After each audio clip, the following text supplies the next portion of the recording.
जशन जी सब बढ़िया। अब हम पढ़ने जा रहे हैं बेटा क्या, कॉन्ग्रुएंट एंड सिमिलर फिगर्स।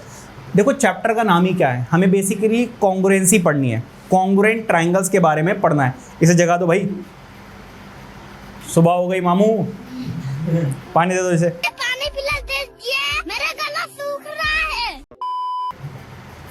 क्या कर रहे हो भाई, घर पे नहीं सोए? नहीं। आइए देखते हैं कॉन्ग्रुएंट एंड सिमिलर फिगर्स। बेटा देखो पहले हम इसका मतलब समझेंगे कि है क्या चीज। हमें बेसिकली क्या पढ़ना है, कॉन्ग्रुएंसी ऑफ ट्रायंगल्स। लेकिन हमें दो चीजों के बारे में पढ़ना है यहाँ पर, कॉन्ग्रुएंट और सिमिलर। कॉन्ग्रुएंट ट्रायंगल्स बेटा आपको इस क्लास में पढ़ाए जाएंगे और सिमिलर ट्रायंगल्स आपको 10th क्लास में पढ़ाए जाएंगे, ठीक है। तो पहले समझते हैं कि कॉन्ग्रुएंट और सिमिलर फिगर्स होती क्या है। यहां पर बेटा मैं कॉन्ग्रुएंट फिगर्स लूंगा और यहां पर सिमिलर फिगर्स। बेटा मेरी बात जरा ध्यान से सुनना, ऐसी टू फिगर्स जिनकी शेप और साइज बिल्कुल सेम होगा उनको बेटा हम कॉन्ग्रुएंट फिगर्स बोलते हैं। जैसे कि मान लीजिए आपके मैथ्स की बुक देखी जाए, किसी भी बच्चे की मैथ्स की बुक देख लीजिए, एनसीईआरटी की, सब कुछ सेम होगा। उसकी लेंथ ब्रेथ, हाथ मेरे को, लेंथ ब्रेथ हाइट और दिखने में भी एक जैसा होगा, सब कुछ सेम है, तो बेटा वो क्या है, कॉन्ग्रुएंट फिगर्स हैं। और अगर बेटा दिखने में एक जैसी हैं लेकिन साइज छोटा बड़ा है, उसको हम बोलते हैं सिमिलर। मान लीजिए सर्कल एक बड़ा है और एक छोटा है, तो बेटा साइज क्या हो गया, डिफरेंट, लेकिन दिखने में बिल्कुल सेम है। तो जरा ध्यान दीजिए, एक ये ट्राइंगल है और बिल्कुल इसकी कॉपी मैंने यहां पर ले ली है। तो देखो बेटा इसकी लेंथ ब्रेथ सब कुछ सेम है इसकी तरह। अगर इसको उठाकर मैं इसके ऊपर रख दूं, तो बेटा देखो दोनों ने क्या किया, ओवरलैप कर लिया। तो ये एक खास बात होती है कि अगर फिगर सिमिलर हैं तो बेटा वो क्या कर लेती हैं, ओवरलैप कर लेती हैं, मतलब नीचे वाली चीज आपको दिखाई नहीं देगी। जैसे कि आप मैथ्स की बुक रख लीजिए एक के ऊपर एक, और फिर बेटा ऊपर से देखो, क्या बेटा आपको दिखाई देगी, नीचे वाली बुक नहीं। क्यों? क्योंकि बेटा वो कॉन्ग्रुएंट है। Are you getting my point?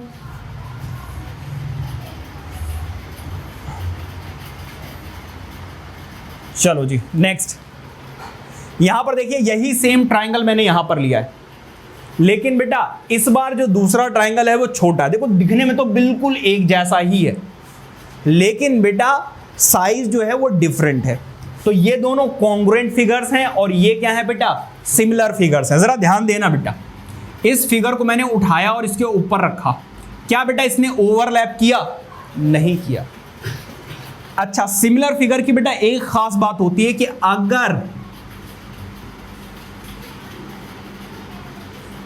इसको जूम कर दिया जाए, क्या कर दिया जाए, जूम, तो बेटा ये इसको ओवरलैप कर लेती है। अगर इसको मैं बड़ा करूं, जूम करूं, तो बेटा ये इसको ओवरलैप कर लेगा। लेकिन अभी तो बेटा क्या है, छोटी बड़ी है। अच्छा, छोटे बड़े दिखने में एक जैसे लेकिन साइज डिफरेंट है, इसीलिए बेटा ये क्या है, सिमिलर, दिखने में एक जैसी है ना। और यहां पर बेटा दिखने में भी एक जैसे हैं और साइज भी एक जैसा है बिल्कुल। अच्छा ये देखिए बेटा मैंने एक रेक्टेंगल ले लिया है। रेक्टेंगल बेटा यहां पर और यहां पर दिखने में भी एक जैसे हैं और साइज भी बिल्कुल सेम लिया हुआ है मैंने, ठीक है, साइज भी मैंने बिल्कुल सेम लिया हुआ। तो ये क्या है, कॉन्ग्रुएंट फिगर्स हैं।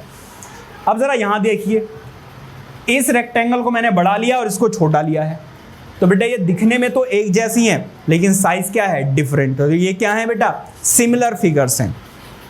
और क्या हो सकता है बेटा, सर्कल देखिए ये दोनों सेम है बिल्कुल, इनकी दिखने में भी एक जैसे हैं और साइज भी सेम लिया है। और यहां पर बेटा छोटे बड़े, तो देखो दिखने में तो सेम है लेकिन साइज क्या है अलग। अब बात आती है सर ये क्यों बता रहे, बेटा हमें मतलब समझना है, ठीक है। हमें पढ़ना बेशक सिर्फ ट्राइंगल्स के बारे में ही है, हमें बेटा मतलब पढ़ना है कि इसका मतलब क्या होता है। आई होप के समझ में आ गया होगा कि कॉन्ग्रुएंट फिगर्स और सिमिलर फिगर्स में क्या डिफरेंस होता है। क्लियर हो गई बात यानी? अब आ जाइए बेटा, हमें तो क्या पढ़नी है, सिर्फ और सिर्फ कॉन्ग्रुएंसी पढ़नी है। पहले हम पढ़ेंगे बेटा congruence of line segment. Triangle तो बेटा हम बाद में आएंगे, पहले जो ट्राइंगल है वो किससे बनता है, लाइन सेगमेंट से बनता है। तो पहले हम पढ़ेंगे कॉन्ग्रुएंस ऑफ लाइन सेगमेंट। बेटा मैंने ये एक लाइन सेगमेंट ले ली है, मान लीजिए बेटा ये है ए और ये है बी, और इसकी जो लेंथ है मान लीजिए 10 सेंटीमीटर ली हुई है। एक और मैंने लाइन ड्रॉ की है, लेट से this is P and this is Q, और ये भी कितनी है 10 सेंटीमीटर है। अब बेटा बताओ इसको उठाकर अगर मैं इसके ऊपर रखूंगा तो ओवरलैप कर लेगी या नहीं कर लेगी? तो इस केस में बेटा क्या है, AB जो है वो इक्वल है किसके, PQ के। समझ में आ रही बात या नहीं? या फिर हम कहेंगे ये दोनों क्या है, कॉन्ग्रुएंट है। बेटा कॉन्ग्रुएंट के लिए एक सिंबल यूज होता है जो मैं आपको बताऊंगा। देखो इधर ऐसे करके बेटा क्या करते हैं, ये ऐसे ऐसा और बना देते हैं, ठीक है, इस तरीके से ऐसे 2। बेटा ये जो ऊपर सिंबल दिखा रहा है ये दिखा रहा है सिमिलर, मतलब दिखने में भी एक जैसे हैं, और बेटा ये इक्वल का साइन ये दिखा रहा है कि बेटा इनकी जो डायमेंशंस हैं वो भी सेम है। Are you getting my point? तो ये हो गई आपकी congruence of line segment. Any problem? अब बेटा कॉन्ग्रुएंस ऑफ एंगल्स, अब एंगल्स की बात करेंगे बेटा। मान लीजिए ये मैंने एक एंगल लिया, इसका नामकरण कर लेते हैं पहले। भाई मान लीजिए ये है A, ये है B और ये है C, और इसके बीच का एंगल मान लीजिए 45 डिग्री है। Any problem? एक और ट्राइंगल लिया मैंने, इसका मान लीजिए नाम रखा P, ये Q और ये R, ये भी कितना है 45 डिग्री, बस नाम ही तो अलग अलग है। अगर मैं इसको उठाकर इसके ऊपर रख दूं तो बेटा ये ओवरलैप कर लेगा या नहीं कर लेगा? ऑब्वियसली कर लेगा। तो यहां पर बेटा ABC जो है वो इक्वल है किसके, PQR के। Any problem? तो ये दोनों क्या हो गए, कॉन्ग्रुएंट, कॉन्ग्रुएंस ऑफ एंगल्स, ठीक है। अब आगे बढ़ते हैं, अब आते हैं बेटा ट्राइंगल्स पे। किस पे आते हैं बेटा, ट्राइंगल्स पे। देखो दिखने में एक जैसे होंगे, सब कुछ अगर सेम दे दिया तो आप देखते ही बता दोगे कॉन्ग्रुएंट है। तो बेटा कुछ चीजें गिवन होंगी और कुछ चीजें मिसिंग होगी, और उसमें बेटा आपको कुछ रूल्स सिखाए जाएंगे। अगर उन रूल्स को फॉलो कर रहा है वो ट्राइंगल, तो बेटा फिर वो ट्राइंगल्स क्या हो जाते हैं, कॉन्ग्रुएंट हो जाते हैं, ठीक है। जरा देखिए कौन कौन से, बेटा इसको टच नहीं करना बिल्कुल भी। जरा देखिए बेटा ये मैंने 2 ट्राइंगल्स ले लिए हैं, ठीक है। पहले का नाम मैंने रख दिया बेटा ABC, और इसका नाम रखा है बेटा मैंने PQR। Any problem? मान लीजिए बेटा थोड़ी देर के लिए, वैसे मैंने सब कुछ सेम ले लिया है, मान लीजिए बेटा ये है 3 सेंटीमीटर, ये है बेटा 4 सेंटीमीटर और ये है 5 सेंटीमीटर। Any problem? इसी तरीके से बेटा ये भी मैंने ले लिया 3 सेंटीमीटर, ये ले लिया मैंने 4 सेंटीमीटर और ये ले लिया मैंने 5 सेंटीमीटर। अब बेटा जरा ध्यान दीजिए, ये वाला एंगल मान लीजिए थोड़ी देर के लिए, ये वाला एंगल जो है वो है 70 डिग्री का, और ये वाला एंगल भी 70 डिग्री का। ये वाला एंगल मान लीजिए बेटा 60 डिग्री का है, और ये वाला एंगल भी 60 डिग्री का। ये वाला एंगल बेटा मान लीजिए 50 डिग्री का है, और ये वाला एंगल भी 50 डिग्री। अब बेटा देखो जरा, ये वाली साइड इसके इक्वल, ये वाली साइड इसके इक्वल, ये वाली साइड इसके इक्वल, ये वाला एंगल इसके, ये वाला एंगल इसके, और ये वाला। अगर बेटा मैं इसको उठाकर इसके ऊपर ओवरलैप करूं तो बेटा ओवरलैप हो जाएगा या नहीं हो जाएगा? तो इसका मतलब ये दोनों ट्राइंगल्स क्या हैं, कॉन्ग्रुएंट ट्राइंगल्स हैं। पहले डेफिनेशन पढ़ेंगे, फिर बेटा कुछ और इंपॉर्टेंट बातों पे बात करेंगे। देखो, 2 triangles are said to be congruent if and only if the sides and angles of one triangle are equal to the corresponding sides and angles of the other triangle। अब ये corresponding का क्या मतलब है, इस चीज को बेटा हम समझेंगे। जरा ध्यान देना बेटा, आप बहुत ध्यान देना किस तरीके से चीजों को लिखा जाता है, ये इंपॉर्टेंट है यहां पर, ठीक है। बेटा यहां पे जरा देखिए, AB वाली जो साइड है, AB जो साइड है वो किसके इक्वल है, PQ के। तो ये दोनों साइड्स क्या हो गई, कॉरेस्पॉन्डिंग साइड्स हो गई। अगर कॉरेस्पॉन्डिंग साइड्स की बात करूं तो बेटा AB को QP नहीं लिख सकते हो, ऐसा आप नहीं कर सकते हो। क्यों? क्योंकि बेटा A पर एंगल बना हुआ है 70 डिग्री और B पर बना हुआ है 60 डिग्री। तो अगर आपने 70 और 60 वाली लाइन ली है तो यहां पर भी 70 और 60 वाली ही होनी चाहिए। ये होती है बेटा कॉरेस्पॉन्डिंग साइड्स। इसका मतलब AB जो है वो PQ के इक्वल है। Are you getting my point? Similarly बेटा, सिमिलरली अगर मैं बात करूं बेटा BC की, बेटा बताओ जरा BC के कॉरेस्पॉन्डिंग साइड्स कौन सी होगी, QR होगा या RQ होगा? क्यू आर, क्योंकि आपने सर 60 और 50 वाला लिया है BC, तो यहां पर भी वैसे ही लेना पड़ेगा, विच मीन्स क्यू आर। क्या बात समझ में आ रही है? अब थर्ड वाली बेटा AC जो है वो किसके कॉरस्पॉन्डिंग है? PR के। अगर आप यहां पर CA लिखते तो बेटा इसके कॉरस्पॉन्डिंग क्या होती? RP होती। क्या बात समझ में आ रही है? अब बेटा बात करेंगे कॉरस्पॉन्डिंग, ये मैंने अभी क्या समझाया आपको? Corresponding sides. क्या समझाया बेटा? Corresponding sides. और अब मैं आपको बता रहा हूं बेटा क्या? Corresponding angles. जरा ध्यान से समझना बेटा, मैं एंगल A की बात कर रहा हूं, इधर ध्यान दो।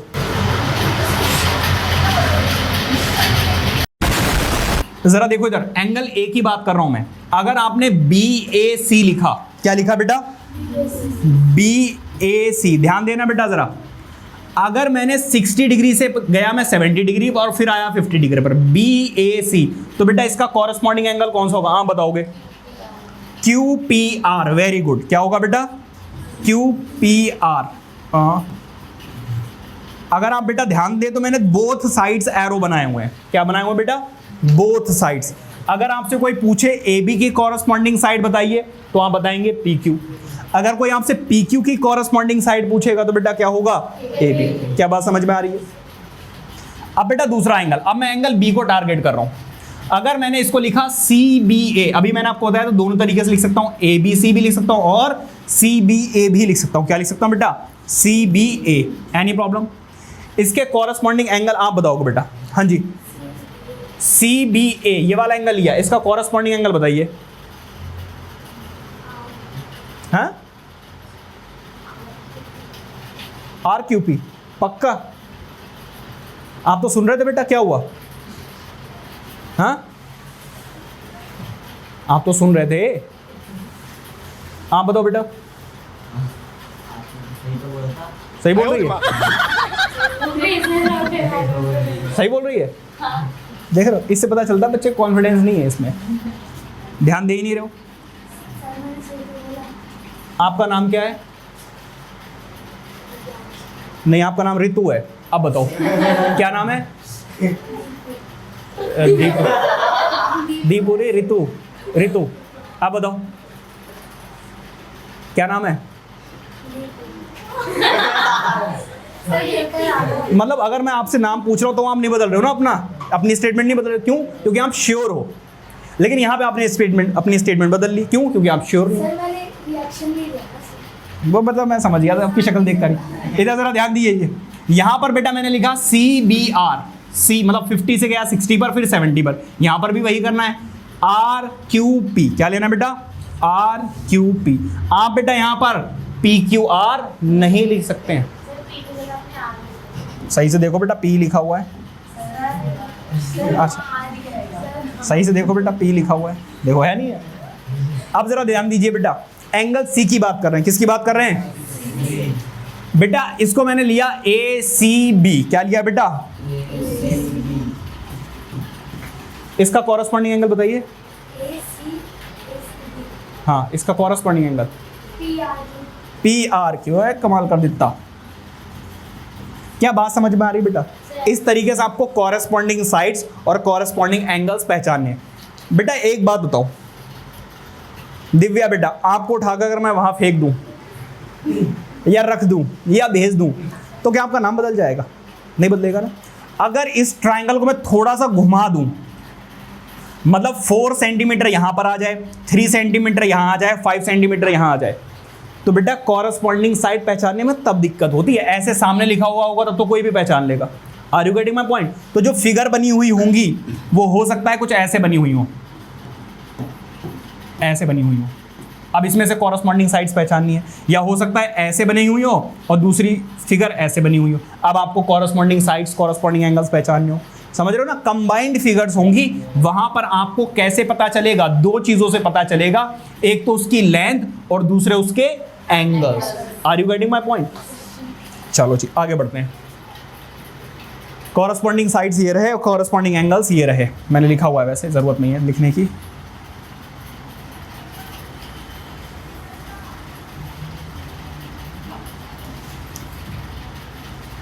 ठीक है बेटा, ये बहुत इंपॉर्टेंट चीज है और इसी वे में लिखना है। अब जरा ध्यान देना, क्या देना, ध्यान। देखो इधर बेटा, अब ये दोनों ट्राइंगल्स अगर कॉन्ग्रुएंट हैं तो इसको कैसे लिखा जाएगा। मैं लिखूंगा पहले ट्राइंगल का सिंबल, फिर मैंने लिखा ए बी सी। क्या लिखा बेटा, ए बी सी। इसके कॉरस्पॉन्डिंग ट्राइंगल कौन सा है बेटा, पी क्यू आर। क्या लिखो बेटा, ट्राइंगल पी क्यू आर। अगर ये दोनों ट्राइंगल्स कॉन्ग्रुएंट हैं तो बेटा पहले तो ये सिंबल बनाओगे और उसके बाद दो इक्वल का इक्वल लगाओगे, इक्वल की लाइन या इक्वलिटी का साइन। तो बेसिकली ये दिखने में भी एक जैसे हैं, ये सिमिलर का साइन होता है, दिखने में भी एक जैसे हैं, और इक्वल का मतलब इनकी लेंथ वेंथ जो है, साइज जो है वो भी सेम है। क्या बात समझ में आ रही है। तो ये सिंबल याद रखना, जब भी ट्राइंगल्स को हम कॉन्ग्रुएंट प्रूफ करेंगे तो बेटा ऐसे लिखा जाएगा। बताइए कोई दिक्कत। अच्छा, अगर बेटा इस स्टेटमेंट पर जरा ध्यान देना, CPCT, कुछ बच्चे कह रहे थे CPCT से प्रूव कर सकते हैं। कौन कह रहा था, ये कह रही थी। अब आ गई वो बेटा घड़ी जिसका आपको इंतजार था। बेटा जरा ध्यान दीजिए, अगर दो ट्राइंगल, मेरी बात सुनिए, अगर ये वाला ट्राइंगल इसके कॉन्ग्रुएंट है, ये मैं कह दूं और मैं यहां पर ये ना लिखूं कि ये 3 सेंटीमीटर है, तो क्या बेटा आप देखते ही बता दोगे ये वाली साइड 3 सेंटीमीटर होगी। हाँ जी। अगर मैं यहां से मिटा दूं ये 5 सेंटीमीटर है, तो क्या आप ऊपर वाली साइड को देखकर बता दोगे कि ये 5 सेंटीमीटर है। तो इसका ये मतलब है कि बेटा दो कॉन्ग्रुएंट ट्राइंगल्स के कॉरेस्पॉन्डिंग पार्ट्स क्या होते हैं, इक्वल होते हैं। क्या होते हैं बेटा, इक्वल। अगर मैं यहां से ये वाला एंगल हटा दूं और मैं कह दूं ये वाला ट्राइंगल इसके कॉन्ग्रुएंट है, तो बेटा देख के बता सकते हो, नहीं बता सकते हो ये वाला एंगल कितने डिग्री का होगा, 50 डिग्री का होगा। क्यों, क्योंकि बेटा जो कॉरेस्पॉन्डिंग कॉन्ग्रुएंट ट्राइंगल्स के जो कॉरेस्पॉन्डिंग साइड्स या कॉरेस्पॉन्डिंग एंगल्स हैं वो इक्वल होते हैं। क्या बात समझ में आ रही है। इसका मतलब यह है कि अगर कोई भी दो ट्राइंगल्स कॉन्ग्रुएंट प्रूफ कर दिए तो मैं लिखूंगा corresponding parts of congruent triangle. मान लीजिए ये वाली साइड नहीं दी हुई है, मैंने प्रूफ किया ये वाला ट्राइंगल इसके कॉन्ग्रुएंट है, किसी तरीके से कर दिया मैंने प्रूफ। उसके बाद बेटा मैं क्या लिखूंगा, बाय CPCT, बाय CPCT कि corresponding parts of congruent triangle क्या होते हैं, इक्वल होते हैं। इसीलिए बेटा जो PQ है वो किसके इक्वल होगा, AB के, और AB बेटा है 3 सेंटीमीटर, इसीलिए PQ जो है वो 3 सेंटीमीटर हो जाएगी। तो बेटा CPCT क्या है, इसकी शॉर्ट फॉर्म है, और CPCT की फुल फॉर्म होती है corresponding parts of congruent triangles. कई बार बेटा MCQs या फिल इन द ब्लैंक्स में भी आ जाती है इसकी फुल फॉर्म। समझ में आ रही बात या नहीं, तो आपको याद होनी चाहिए। आई होप कि अब आपको समझ में आ गया होगा कि ये CPCT है क्या। आगे बात समझ में आ नहीं।